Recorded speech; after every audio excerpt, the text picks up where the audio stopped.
I don't know, the film itself touches many other issues as well. Data protection and the right of being shot, of being clipped, and many other things.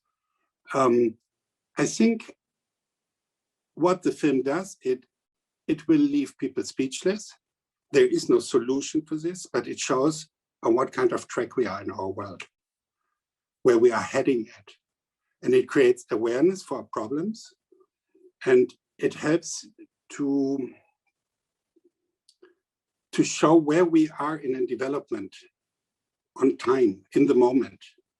Yeah, this is what the movie did with me. It's very fast, an incredible amount of information in there, too much information quite often for some people. The film grabs you, and it's like a furious train which is racing by with the amount of information being shown. And it will grab each viewer individually on a different point. Some will be touched to data protection, some will be touched of all this, the face clipping, even within Europe, what kind of different attitudes do we have? Think about a British novel.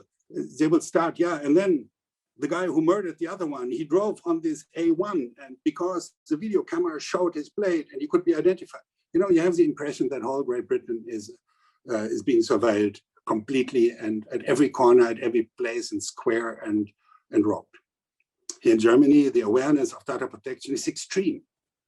Yeah, we need, if we want to clip, there is in Berlin a square which is identified to be a square with a high criminal rates of pickpocketing and thefting, you know what I mean?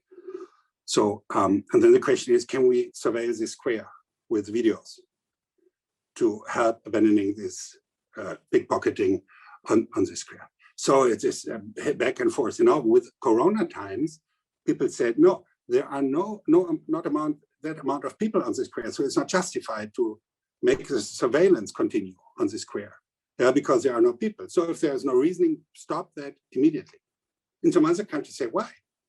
Hey, it's nice, we have constant control about everything. We see the metro, we see the highway up driving, we see everything, what we can say, fantastic. There's 100% pictures of everything. So you see that human beings perceive the same thing very differently. And even we have different standards of harmonization, European-wide, but the view changes from London, which is ex-European territory, if you want it, down to Greece or to Italy and France and Germany. Every country develops its own attitude to certain topics.